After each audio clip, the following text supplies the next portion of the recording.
Hello, my name is Bertisran. I'm 16 years old. I like music and I am in Tekniskolen. Hello, my name is Jompian. I'm 16 years old, will be 17 this August. My interests are technological things, gaming, and I like going camping a lot. That's why go to the Scouts every once a week. I'm currently in Technical College in Reykjavik, Iceland. Hi, my name is Marga Nocht. I'm 16, about to turn 17. I like playing basketball and have a lot of interests. I'm in technical at this moment, and I hope to do well for this project.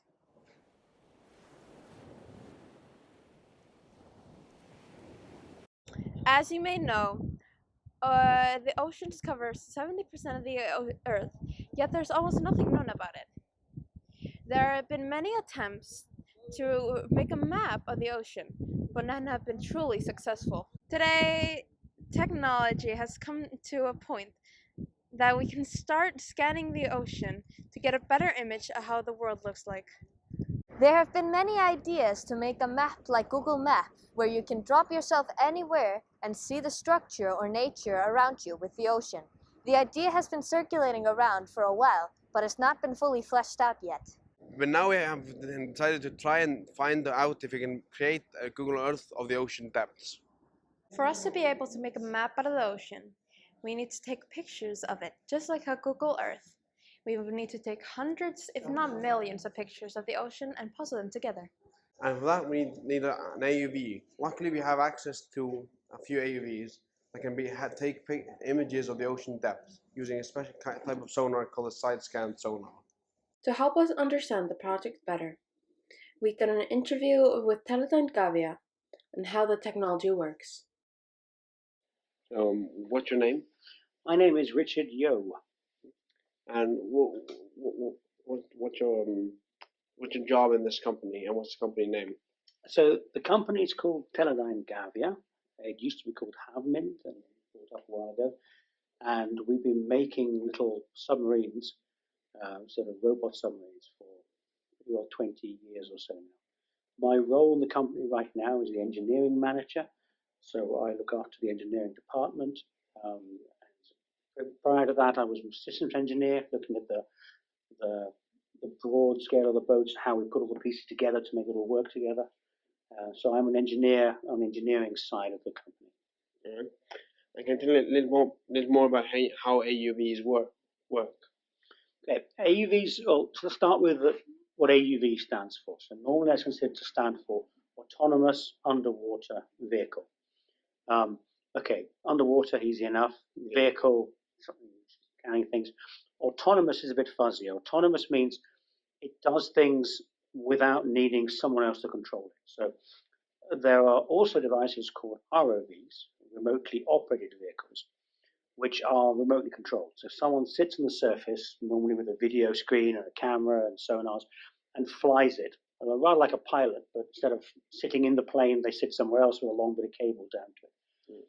An autonomous vehicle is more like what is often talked about as a drone on the news. It's something which flies or travels along a usually pre-planned route. And the autonomy side comes in particularly when if it meets some condition which hasn't already been covered in the plan, like a change in depth or something in the way, it makes a decision by itself as to how it gets around that. And that can be ranging from extremely simple behavior, like, oh, there's something in front of me, I need to go up and over it, to complex behavior, saying, okay, I can detect these signals, I see this thing, or I can see this type of object on the seabed, I need to do these actions connected to it. That's what autonomy typically means. So that's the autonomous underwater vehicle.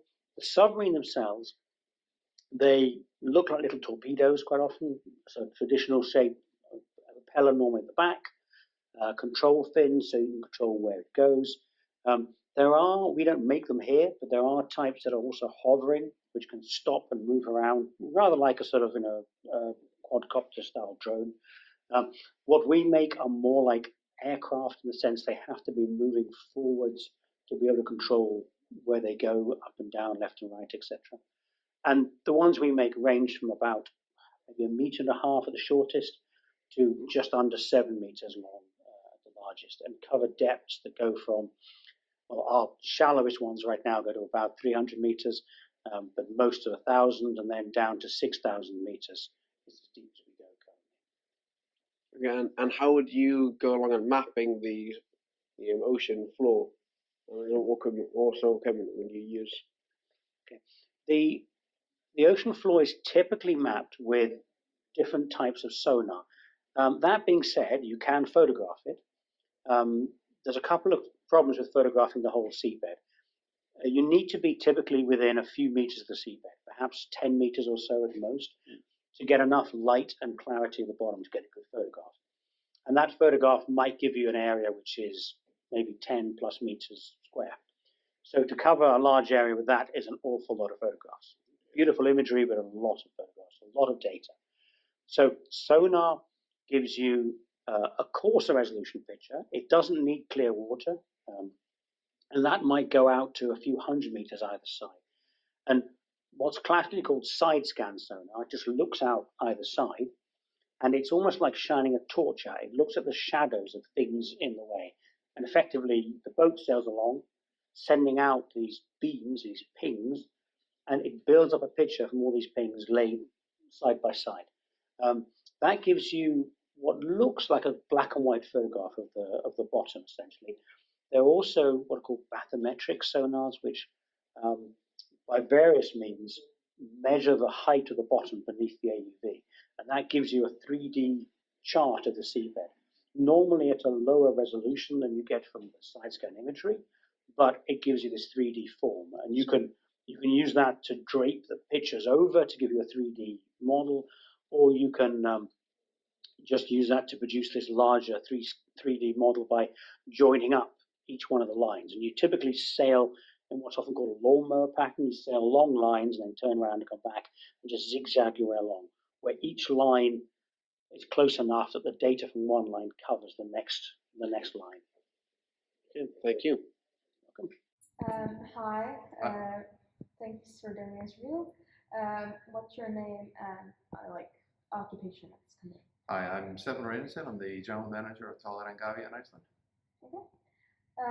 So why hasn't there been any initiative to do this, make a Google Earth of the ocean? So it's quite difficult to actually get all the information about the Earth's ocean. So there's a couple of things. First off, the oceans are 7/10 of the Earth. 70% of the Earth is covered by ocean. So there's a lot more than land to cover. So it's a lot more. Mm-hmm. Secondly, to get imagery of the subsea, you're going to have to use sonars, which is very different from actually how they're doing it with Google Earth. Mm-hmm. They're using LiDAR and camera, so it's quite different. So that's a different technical challenge. Mm-hmm. But has there been an initiative? Has this been thought of by everyone? We've actually talked to Google Earth a couple of years ago about doing this, but they were very limited in how to do this.